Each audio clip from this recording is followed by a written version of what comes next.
आज अभिराज और संध्या की शादी हुई थी। संध्या अपने ससुराल पहुंचती है तो रात हो जाती है। उसका गृह प्रवेश होता है। उसके बाद सब मेहमान अपने अपने कमरों में चले गए और संध्या को अभिराज के कमरे में बैठा दिया गया। हवेली के सबसे अंदर वाले कमरे से हल्की रोशनी बाहर आ रही थी। वो था नवविवाहितों का कमरा। कमरे के अंदर गुलाब की खुशबू, मोमबत्तियों की रोशनी और सजाया गया बिस्तर और संध्या पलंग के कोने में चुपचाप बैठी थी। तभी कमरे का दरवाजा धीरे से खुला और अभिराज अंदर आया। उसकी नजरें संध्या पर टिकी हुई थी। अभिराज ने धीरे से कहा, तो अब हम अकेले हैं। ये सुनकर संध्या का दिल जोरों से धड़कने लगा। उसके हाथ कांप रहे थे। वो बोलना तो चाहती थी पर आवाज गले में अटक गई। अभिराज ने कमरे का दरवाजा बंद कर दिया। थोड़ी देर के लिए कमरे में सन्नाटा छा गया। फिर कुछ देर तक बस फर्श पर पायल की हल्की सी आहट गूंजती रही और फिर संध्या की चीख सुनाई दी, नहीं, छोड़ दो मुझे, मत छुओ। और कमरे में से पायल और चूड़ियों का शोर भी होने लगा। साथ में संध्या की चीखने की आवाजें लगातार आ रही थी। उसकी आवाज से पूरा घर जाग उठा। सारे रिश्तेदार जो वहाँ रुके थे सब दौड़ आए। सावित्री देवी, अभिराज की माँ ने दरवाजा खोला तो हैरान हो गई। कमरे के अंदर संध्या जमीन पर घिरी कांप रही थी। उसके कपड़े बिखरे हुए लग रहे थे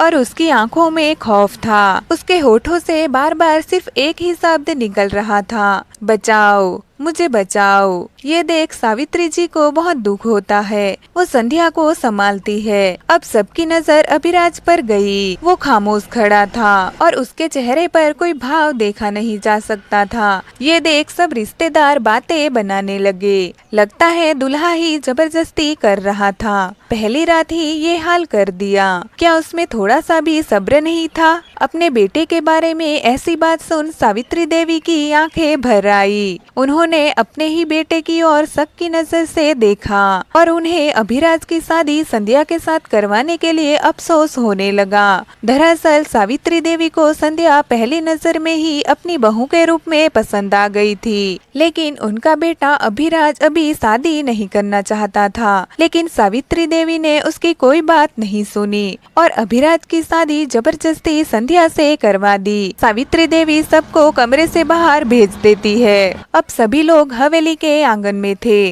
और सब रिश्तेदार आपस में फुसफुसा रहे थे। हर किसी के जुबान पर सिर्फ एक ही नाम था, अभिराज। और कमरे में संध्या के साथ सावित्री देवी थी। सावित्री देवी संध्या को बहुत कुछ पूछना चाहती थी लेकिन उसकी हालत देख वो उसे कोई सवाल नहीं करती। संध्या का चेहरा सफेद पड़ चुका था, होठ सूख गए थे और वो बार बार आंखें बंद कर लेती और फिर अचानक चीख कर उठ बैठती और डरी हुई खुद से बड़बड़ाते हुए कहती, नहीं, प्लीज मुझे मत छुओ, छोड़ दो मुझे। उसकी ये हालत देखकर सावित्री देवी को अपने बेटे अभिराज पर बहुत गुस्सा आ रहा था। लेकिन उन्हें इस बात पर यकीन नहीं हो रहा था कि उनका बेटा ऐसा कुछ भी कर सकता है। अगली सुबह पूरे घर में खामोशी थी। बाकी के रिश्तेदार भी चले गए थे। अब सिर्फ घर के लोग ही थे। उनमें से किसी ने अभिराज से बात तक नहीं की। यहाँ तक कि उसकी माँ भी उसके सामने खामोश खड़ी रही। लेकिन अभिराज के चेहरे पर न गुस्सा था न सफाई, बस एक अजीब सी खामोशी।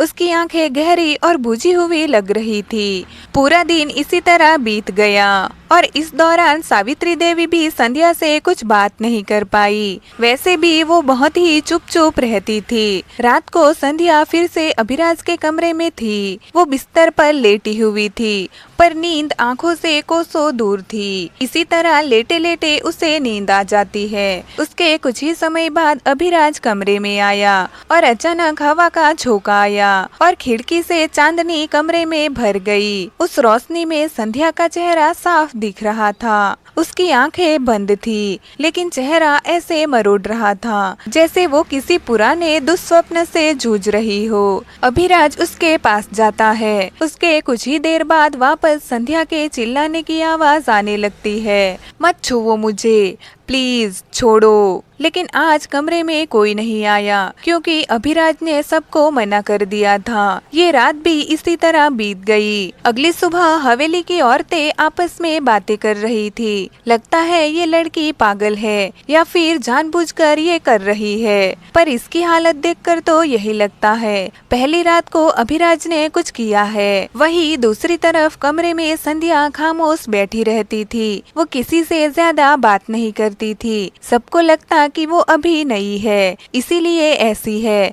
धीरे धीरे ठीक हो जाएगी। लेकिन संध्या की आंखों में एक ऐसा डर था जो किसी को भी दिख नहीं रहा था या फिर कोई देखकर भी अनदेखा कर रहा था। सबको अभिराज की ही गलती लग रही थी और उसकी चुप्पी और गंभीर चेहरा सबको और शक दिला रहा था। लेकिन वो पति पत्नी के बीच ज्यादा बोलना नहीं चाहते थे और वैसे भी उनका रिश्ता भी नया था जिसे संभालने में वक्त भी तो लगता है। ऐसे ही तीसरी रात भी हुआ। संध्या अपने कमरे में अकेली बैठी थी कि अचानक फिर से वही आवाजें सुनाई देने लगी।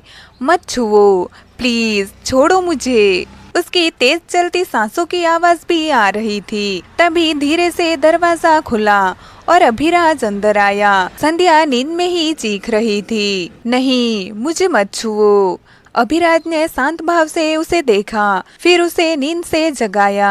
संध्या नींद से जागी और उसे देख और डर गई। ये देख अभिराज ने शांत आवाज में कहा, संध्या तुम मुझसे डर रही हो, पर सच ये है मैंने तुम्हें छुआ तक नहीं। मैं तो तुमसे बात करने आया था, पर तुम लगातार चीख रही थी जैसे किसी और से बच रही हो। ये सुन संध्या कांपते हुए उसकी ओर देखने लगी। उसकी आंखों से आंसू बहने लगे।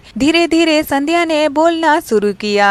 उसकी आवाज टूट रही थी, ये डर आपसे नहीं है अभिराज, ये तो मेरे अपने अतीत से है। उसकी बात सुन अभिराज चौंक गया। संध्या ने रोते हुए आगे कहा, मेरे बचपन में मेरे अपने चाचा ने मेरी मासूमियत को छीन लिया था। मैं तब से हर रात उसी डर में जी रही हूँ। हर बार जब कोई मेरा हाथ पकड़ता है वो परछाई फिर से मेरे सामने खड़ी हो जाती है। मैं शादी से पहले ये बात बताना चाहती थी, लेकिन मेरी हिम्मत ही नहीं हुई और मैंने शादी से मना ही किया था, लेकिन आपकी माँ मानी ही नहीं। संध्या की ये बात सुनकर अभिराज को उसके लिए बुरा लगा और सावित्री देवी और घरवाले भी उसकी बात सुनकर हिल गए। जो दरवाजे के बाहर खड़े थे, जिसे सब गुनहगार मान रहे थे, वो तो निर्दोष था। असल में तो संध्या अपने अतीत के जख्मों से जूझ रही थी। उसकी बात सुन अभिराज की आंखें भर आई। उसने संध्या का हाथ पकड़कर कहा, अब मैं तुम्हें उस अंधेरे से बाहर निकालूंगा। तुम्हें अकेले लड़ना नहीं पड़ेगा, मैं हमेशा तुम्हारे साथ रहूंगा। ये सुन संध्या हैरान हो गई कि उसका काला अतीत जानने के बाद भी अभिराज उसे अपना रहा है। पहली बार उसकी आंखों में सुकून था। अभिराज ने उसे अपने सीने से लगा लिया और पहली बार संध्या को लगा कि वो सुरक्षित है। और बाहर सारे घर वाले शर्मिंदा थे कि उन्होंने बिना सोचे अभिराज पर शक किया, लेकिन अब सब संध्या के साथ खड़े थे, उसके दर्द को समझते हुए, उसकी चुप्पी को आवाज देने के लिए। संध्या को आज सुकून की नींद आई। उस रात के बाद हवेली का माहौल बदल चुका था।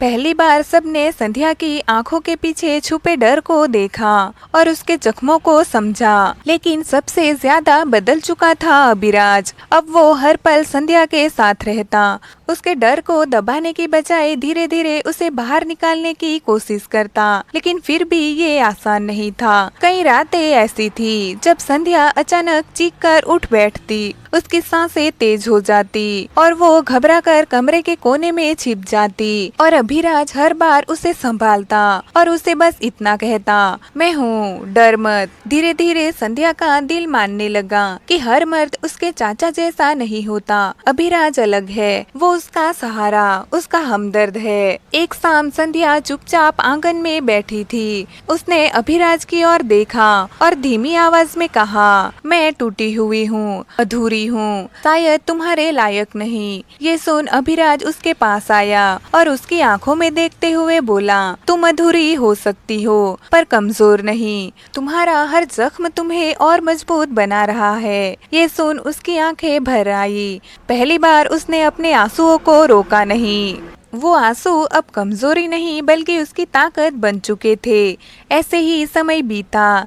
संध्या ने धीरे धीरे अपना डर निकाल दिया और अभिराज उसकी हर हालत में उसके साथ खड़ा रहा। उनकी हवेली जो कभी डर और शक का घर बन चुकी थी, अब उसकी मजबूती की साक्षी बन गई। संध्या टूटी थी, अधूरी थी, लेकिन अभिराज ने उसे ये एहसास दिलाया कि जिंदगी अधूरेपन में भी खूबसूरत हो सकती है, क्योंकि सच्चा प्यार जख्मों को मिटाता नहीं बल्कि उनके साथ जीना सिखाता है। कहानी सुनने के लिए धन्यवाद और ऐसी कहानियाँ सुनने के लिए चैनल को सब्सक्राइब करें।